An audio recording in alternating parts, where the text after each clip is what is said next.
श्री कृष्ण राधे राधे। रात का समय, घर में सब सो चुके हैं। अचानक कहीं से कांच टूटने की तेज आवाज आती है।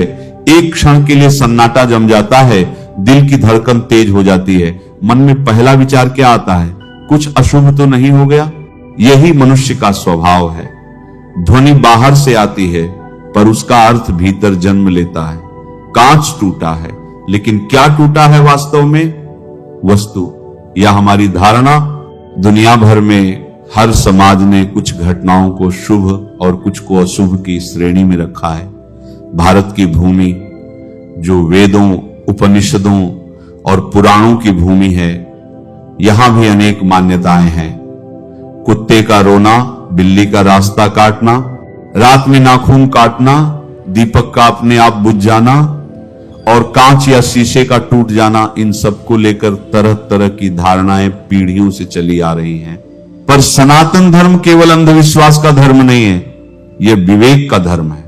यह प्रतीकों की भाषा में सत्य कहता है।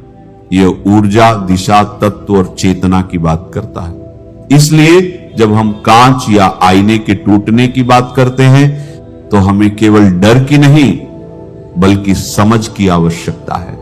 भारतीय वास्तुशास्त्र जो ऋषियों द्वारा प्रकृति और पंच महाभूतों के संतुलन पर आधारित है, उसमें शीशे को अत्यंत महत्वपूर्ण माना गया है।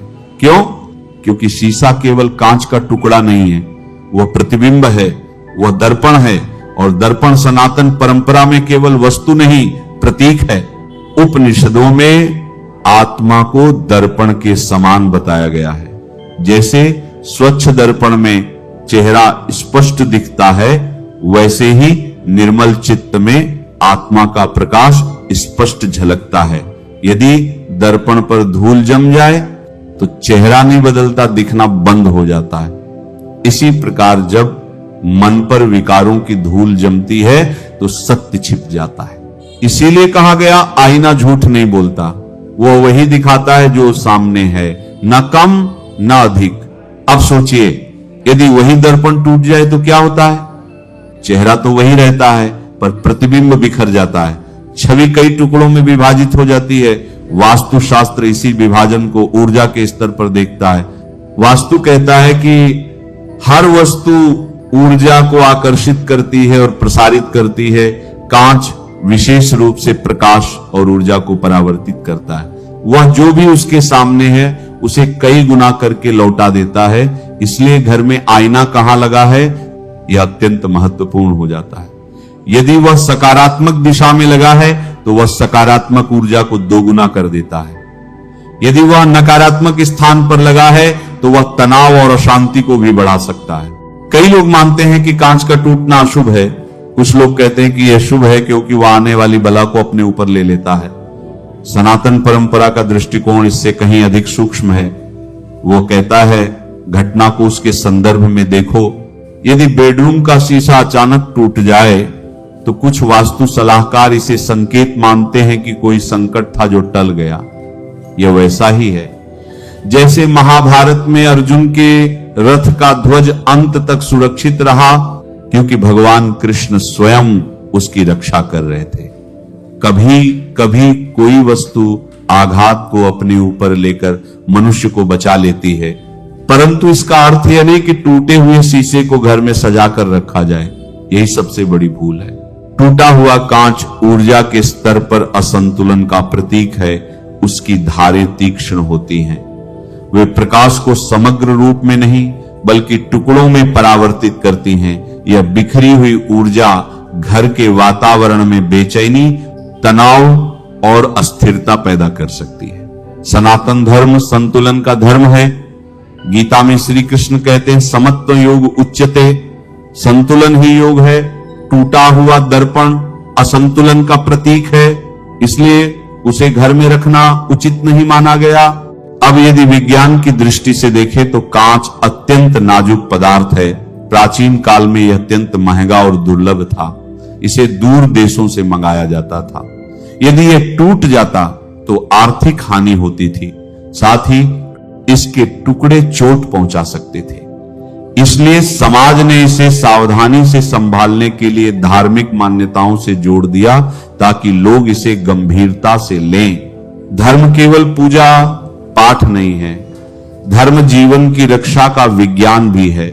जब कहा गया कि टूटे कांच को घर में मत रखो, तो उसमें सुरक्षा भी छिपी थी और ऊर्जा का संतुलन भी। घर में कांच की अनेक वस्तुएं होती हैं, आईना, खिड़की, दरवाजे का शीशा, टेबल टॉप, ग्लास, शोपीस। अनजाने में उनका टूट जाना स्वाभाविक है, परंतु जैसे ही वह टूटे उसे तुरंत हटा देना चाहिए, चुपचाप, बिना भय फैलाए, क्योंकि डर फैलाने से नकारात्मकता और बढ़ती है। वास्तुशास्त्र के अनुसार आईना उत्तर या पूर्व दिशा में लगाना श्रेष्ठ माना गया है। उत्तर दिशा कुबेर की दिशा है, धन और समृद्धि की प्रतीक। पूर्व दिशा सूर्य की दिशा है, प्रकाश, ज्ञान और नई शुरुआत की प्रतीक। यदि आईना इन दिशाओं में लगा हो तो वह प्रकाश और सकारात्मकता को बढ़ाता है, परंतु दक्षिण या पश्चिम दिशा में आईना लगाना अशुभ माना गया है, क्योंकि यह स्थिर ऊर्जा को अस्थिर कर सकता है। आमने सामने लगे दो आईने ऊर्जा को लगातार उछालते रहते हैं, जिससे मानसिक तनाव बढ़ सकता है। मुख्य द्वार पर आईना लगाने से बाहर की ऊर्जा सीधी परावर्तित होकर लौट जाती है, इसलिए इसे भी उचित नहीं माना गया। धुंधला शीशा भी उतना ही हानिकारक है जितना टूटा हुआ, क्योंकि धुंधला प्रतिबिंब भ्रम पैदा करता है और भ्रम से बड़ा अंधकार कोई नहीं। सनातन धर्म हमें बाहरी दर्पण के माध्यम से भीतर के दर्पण की याद दिलाता है। यदि मन टूट जाए तो जीवन की छवि भी टूट जाती है। इसलिए जैसे हम टूटे शीशे को घर से बाहर करते हैं, वैसे ही टूटे विचारों को मन से बाहर करना चाहिए। कभी भी अपने आप को टूटे शीशे में मत देखो, यह केवल मान्यता नहीं, प्रतीक है। यदि तुम स्वयं को बिखरे हुए प्रतिबिंब में देखोगे तो अवचेतन में वही बिखराव प्रवेश करेगा। इसलिए अपने जीवन का दर्पण साफ और पूर्ण रखो। जब भी घर में कांच टूटे, उसे सावधानी से समेटो, बाहर फेंको और मन ही मन ईश्वर का स्मरण करो। जो भी अशुभ था वह यही समाप्त हो। यह भावना ही सकारात्मक ऊर्जा को पुनः स्थापित कर देती है। याद रखो, वस्तु अपने आप में शुभ या अशुभ नहीं होती, हमारी चेतना उसे अर्थ देती है। सनातन धर्म हमें भयभीत नहीं करता, वह जागरूक करता है। कांच का टूटना संकेत हो सकता है सावधानी का, परिवर्तन का या टले हुए संकट का, परंतु टूटे कांच को संभाल कर रखना बिखरी ऊर्जा को आमंत्रित करना है। इसलिए यदि कभी आपके घर में शीशा टूट जाए तो घबराए नहीं, उसे तुरंत हटा दे, घर को स्वच्छ करे, दीपक जलाए, मंत्र का स्मरण करे और अपने मन के दर्पण को भी जांच ले, कहीं उसमें दरार तो नहीं, क्योंकि अंततः सबसे बड़ा आईना आपका मन है। यदि वह स्वच्छ है तो पूरा घर मंदिर है, यदि वह टूट गया तो महल भी सूना है। सनातन धर्म यही सिखाता है, बाहरी वस्तुओं के माध्यम से भीतर की यात्रा करो, दर्पण को संभालो, पर उससे भी अधिक अपने चित्त को संभालो।